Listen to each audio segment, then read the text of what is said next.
네, 안녕하세요. 7월 14일 월요일입니다. 저번 주 금요일에 멤버십 수익률은요, 레드캣 홀딩스에서 15% 수익이 추가가 됐습니다. 오늘은 추천주 리뷰 시간으로 조비 에비에이션을 또 가지고 나왔습니다.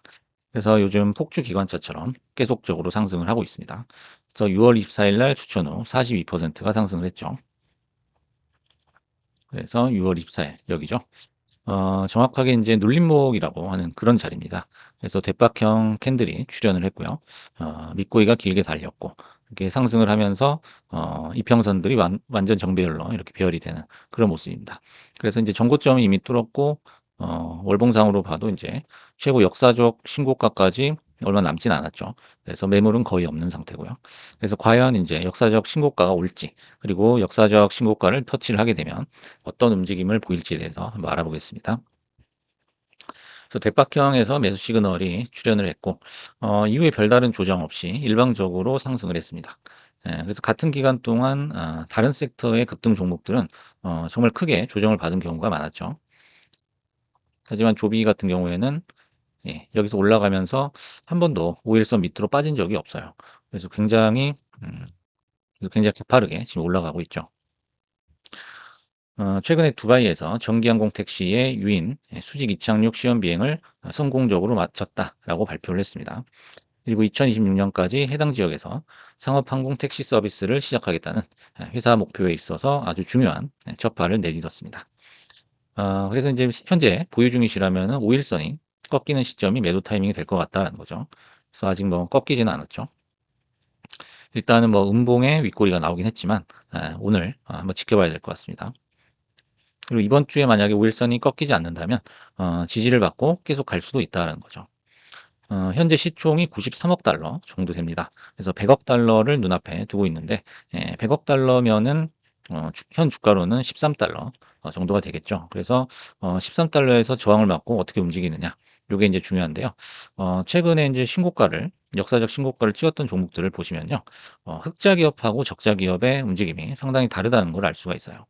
그래서 뭐 뉴스케일 파워 이런 종목들은 역사적 신고가를 거의 가까이 찍었지만은 적자 기업이기 때문에 매물이 좀 많이 나오고 조정도 좀 큰 그런 모습이었고 상대적으로 좀 조정이 컸죠. 그리고 로비넛 같은 경우에는 이제 계속적인 흑자를 최근에 냈었기 때문에 100달러를 찍고 나서 좀 밀렸지만 다시 또 바로 회복을 해주는 그런 모습을 보였어요. 그래서 이제 조비 에비에이션의 약점이다, 단점이라고 할 것 같으면은 매출이 너무 적고 적자다. 요게 이제 가장 큰 단점이라고 볼 수 있어요. 그래서 이제 매물이 조금 쏟아질 수도 있다. 그래서 조정을 좀 받을 수도 있다. 13달러에서. 그렇게 생각을 합니다. 그래서 최근에 10.7달러, 그다음에 11.9달러를 차례로 전고점을 뚫으면서 상승을 했고요. 별다른 저항은 없었습니다. 이제 마지막 고지는 역사적 신고가인 14.3달러다라는 거죠. 그래서 매물이 없어 보이지만은 약간의 조정도 염두에 둬야 되고요. 그래서 이제 향후 상용화에 따른 매출 가이던스의 일치가 무엇보다 중요하다는 거예요. 그래서 지금까지 이제 가이던스를 내놓은 그 매출 추정치하고 실제 나왔던 그 재무제표에 찍히는 실제 나왔던 그 실적이 굉장히 그 괴리가 컸어요. 그런 것들 때문에 4년 동안 상당히 좀 정체가 돼 있었죠, 주가는. 최근에 이제 또 뉴스가 하나 나왔는데요. 새로운 수소 동력 비행기를 시험 비행 중이며 이 기체는 9시간 이상의 비행이 가능한 것으로 추정이 된다는 거예요. 공식적으로 발표한 건 아니고 그렇게 추정이 된다라고 합니다. 하지만 좀 아쉬운 점은 뭐냐? 이게 이제 중국 항공기보다 못하다라는 거죠. 9시간의 비행 시간은 지금까지의 수소 동력 무인 항공기 중 가장 긴 지속 시간에 속하지만 훨씬 더 가벼운 중국 항공기에서 기록한 30시간의 기록에 못 미친다라는 것도 참고를 해봐야 될 것 같습니다. 그래서 조비 같은 경우에는 이제 4년 전에 스펙 합병으로 상장을 했었죠. 하지만 이제 당시 주가와 현재 주가가 비슷하다는 겁니다. 그래서 4년 동안 꾸준히 상승하지 못한 것이 약간 아쉽죠.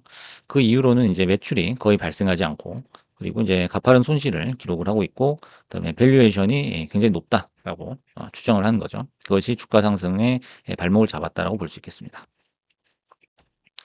최근에 어떤 제품 개발 모습을 보면은 첫 EVTOL 항공기인 S4가 조종사 1명과 승객 4명을 태울 수 있다고 합니다. 그래서 한 번 충전으로 160km 정도 주행할 수 있고요. 최대 시속이 약 320km 정도 된다고 합니다. 그래서 충전 속도가 빠르고 주행 거리가 5배 더 긴 수소연료 버전도 아까 말씀드렸듯이 개발 중이다라는 거죠. 그래서 현재 조비는 수소연료 버전 한 대를 포함하여 총 5대의 항공기를 시험 운항 중이다라는 거예요. 그래서 이제 규모가 우리가 생각하는 것보다 그렇게 크진 않다라는 거죠. 그래서 현재 뭐 시총이라고 하면은 뭐 한 13조 원 정도 되겠죠. 13조, 14조 정도 될 것 같은데, 그것도 사실 뭐 매출이 거의 발생하지 않는 선에서는 고평가가 됐다. 요런 의견들이 있습니다. 그래서 이제 이 UAM이죠. 조비에이션이 만든 항공기가 어디에 쓰이느냐. 그래서 기존 헬리콥터보다 점차 저렴하고 친환경적이며 착륙이 용이한 대안으로 부상하고 있다는 거죠. 그리고 무엇보다도 이제 도요타와 델타항공이 주요 투자자로서 지원을 해주고 있다는 겁니다. 한편 이제 델타항공은 우버와 협력해서 향후 몇 년 안에 뉴욕과 LA에서 조비 S4 항공기를 이용한 에어 택시 서비스를 시작할 계획이다라는 거죠. 그래서 이게 이제 상용화가 돼서 어느 정도의 이제 반응을 보여주느냐. 그게 주가에는 가장 중요한, 현 시점에서 가장 중요한 부분이 아닌가 생각하고요. 그래서 이제 연방항공청 FAA의 상업용 여객 운항 승인 여부가 굉장히 중요한데, 굉장히 긍정적으로 보고 있다고 해요. 그래서 승인은 25년 말이나 26년 초에 가능하다. 다시 말해서 이제 25년 말까지, 올해 말까지는 뭐 큰 사고만 없다면, 큰 사고만 없다면 보유가 가능하다라는 거죠. 그래서 이제 조비는 미국 국방부와 최대 9대 eVTOL 항공기를 미 공군에 인도하는 1억 3천만 달러 규모의 계약을 체결했습니다. 이미 에드워드 공군기지에 첫 2대의 항공기를 인도했고요. 올해 맥딜 공군기지에도 나머지 2대를 인도할 계획이다라는 거죠. 그래서 한국, 일본, 그다음에 아랍에미리트에서 시험 비행을 완료를 했고요. 지난달에는 두바이에 첫 해외 항공기를 인도했으며 2026년 초 두바이에서 첫 에어 택시 비행을 시작할 계획이다라는 거예요. 그래서 이제 상장하고 나서 한 4년 동안 주가가 좀 그렇게 이제 막 폭발적으로 상승하지는 않았습니다. 최근에 상승분이 굉장히 컸죠. 그리고 이게 어느 정도 박스권을 그리면서 한 3-4달러에서 바닥에 오면 다시 또 상승해서 10달러에서 맞고 떨어지고 이걸 한 두세 번 정도 반복을 했는데 요번에는 어떻게 될지 한번 지켜봐야 될 것 같고요. 아무튼 이제 이 상용화죠. 상용화가 가장 중요한데 요 승인 여부가 중요하죠. 그래서 25년 말이나 26년 초가 굉장히 이 회사로서는 큰 분기점이 되지 않을까 하는 생각입니다. 그래서 조비 에비에이션 여러분도 관심 있게 지켜봐 주시고요. 차분히 매매하셔서 좋은 결과 보시기 바라겠습니다. 감사합니다.